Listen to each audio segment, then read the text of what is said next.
فتح کا ایوان بین افریقی ممالک کے سینکڑوں لوگوں کے اشتراک سے زندہ تھا۔ روحانی اور سیکولر رہنماؤں نے مورخہ 16 نومبر بروز ہفتے کو بیت الفتوح مسجد میں سالانہ پاما یو کے پیس سمپوزیم میں امن کے راستے پر تبادلہ خیال کے لیے دعوت دی۔ خالق کی پہچان کا اس سال کا عنوان سفارتکار، ہائی کمشنرز، معززین اور مہمانوں کے بہت سے مخصوص خطابات میں جھلکتا ہے جو پین افریقہ میں لوگوں اور قوموں کے متنوع پس منظر کی نمائندگی کرتے ہیں۔ معزز مہمانوں کو جماعت احمدیہ عالمگیر کے سربراہ حضرت مرزا مسرور احمد خلیفۃ المسیح الخامس ایدہ اللہ تعالیٰ بنصر العزیز کے خصوصی پیغام سے نوازا گیا، جو کہ امیر جماعت احمدیہ برطانیہ مکرم رفیق احمد حیات صاحب نے پڑھ کر سنایا۔ افریقہ کے لوگوں کو ہر قسم کے فریب، بدعنوانی اور بے ایمانی سے خود کو آزاد کرنا ہوگا اور اپنی اقوام کے لیے محنت کرنے اور قربانیاں دینے کے لیے تیار رہنا ہوگا۔ آپ کی قوموں کو اپنے تعلیمی معیار کو بلند کرنے پر توجہ دینی چاہیے، خاص طور پر نوجوانوں کی تعلیم پر، تاکہ افریقی عوام تعلیم و تدریس کی لازوال طاقت کے ذریعے ترقی کی منازل طے کر سکے۔ اگر خدا نخواستہ عالمی جنگ چھڑ گئی تو بھاری امکان ہے کہ وہ مغربی دنیا کی بڑی طاقتوں سمیت اکثر دنیا کو اپنی لپیٹ میں لے لے گی۔ ایسے وقت میں دوسری اقوام کو دنیا میں قیادت کے خلا کو پور کرنے کے لیے آگے آنا ہوگا اور دنیا کی تعمیر نو اور انسانیت کو امن اور بہبودی کی راہوں کی طرف دوبارہ گامزن کرنا ہوگا۔ اگر آپ سب اپنی استعدادوں اور مقاصد کو سمجھیں اور ان کے حصول کے لیے خلوص دل سے کوشش کریں تو مجھے یقین ہے کہ افریقہ ترقی کرے گا انشاءاللہ۔ بلا شبہ میری دل کی گہرائیوں سے یہ دعا ہے کہ اللہ تعالیٰ افریقہ کے لوگوں کو وہ صلاحیتیں اور خوبیاں عطا فرمائے جو دنیا کی قیادت اور رہنمائی کے لیے ضروری ہیں۔ سب سے بڑھ کر یہ کہ آپ کی اقوام اور افراد حقیقی معنوں میں اللہ تعالیٰ اور اس کی مخلوق کے حقوق کو ادا کرنے والے ہوں۔ آمین۔ پاما یوکے کے صدر مکرم ٹومی کالن صاحب نے ایک بار پھر اس بات کا ذکر کرتے ہوئے کارروائی کا آغاز کیا کہ خدا کی تخلیق کو کس چیز نے اکٹھا کیا ہے۔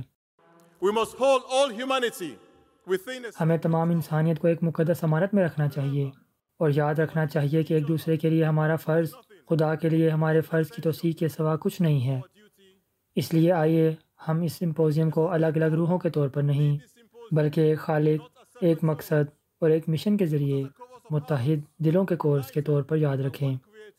امن کے نمائندے، روشنی کے علمبردار اور تفریقہ کو مٹانے والے بنیں۔ کانفرنس سے گھانا میں گا اسٹیٹ سے تعلق رکھنے والی ملکہ ناتسو سویو اول نے بھی خطاب کیا، جنہوں نے گا ریاست گھانا کے بادشاہ رائل ہائنس ٹھاکی ٹیکو سورو دوم کے مسجد کے حالیہ استقبال پر غور کیا۔ جب عزت مآب یہاں آئے تھے، ایک اہم چیز جو اپنے ساتھ لے گئے وہ محبت سب کے لیے، نفرت کسی سے نہیں کا نعرہ ہے۔ انہوں نے یہ نقطہ پیش کیا کہ اس کو اٹھانا بہت مشکل ہے، لیکن انہوں نے یہ نقطہ بھی پیش کیا کہ اگر آپ اس بنیادی اصول کی پابندی کر سکتے ہیں تو آپ نے اللہ تعالیٰ کی پکار پر لبیک کہا۔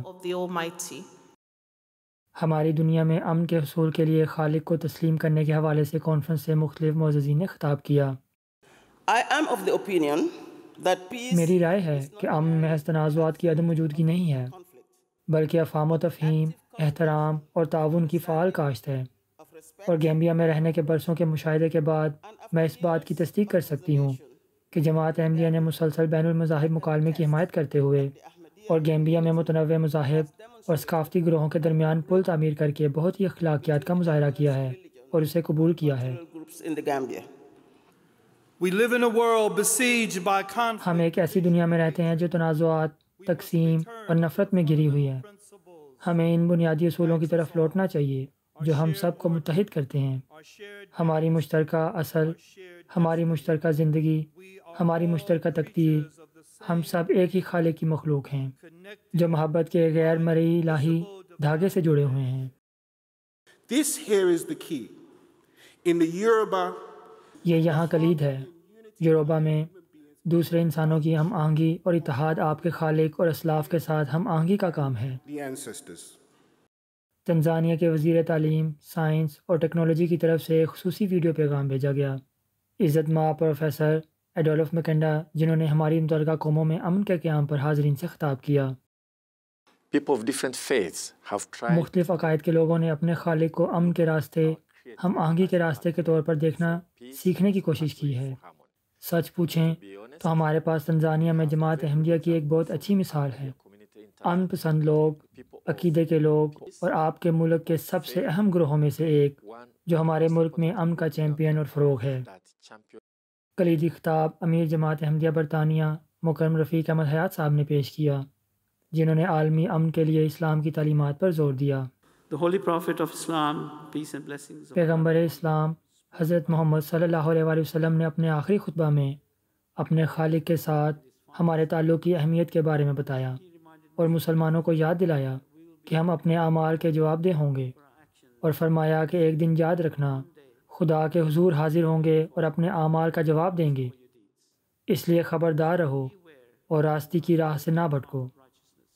قرآن کریم نے بارہا مسلمانوں کو ہدایت کی ہے کہ وہ بنی نوع انسان کی خدمت کریں اور ان لوگوں کی ضروریات پوری کریں جو کسی بھی طرح سے مصائب کا شکار ہیں یا محروم ہیں۔ اس کے لیے مسلمانوں کو بے لوث اور دوسروں کی محبت سے مستفید ہونے کی ضرورت ہے۔ اس کا تقاضا ہے کہ ہم ہمیشہ امن اور دوسرے لوگوں کی بھلائی کے لیے قربانیاں دینے کے لیے تیار رہیں۔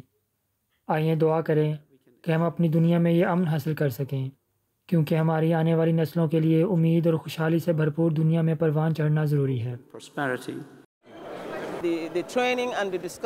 تربیت اور مباحثے واقعی امن کی تعمیر کے ستونوں کا حصہ ہیں، لہٰذا اس قسم کے اجتماعات کا ہونا خیالات کو بدلنا اور ایک دوسرے سے سیکھنا اور ان لوگوں سے سیکھنا جو ہم سے بھی زیادہ تجربہ کار ہیں، نہ صرف ہماری نسل کے لیے بلکہ ہمارے بعد آنے والوں کے لیے بھی بہت اچھا ہے۔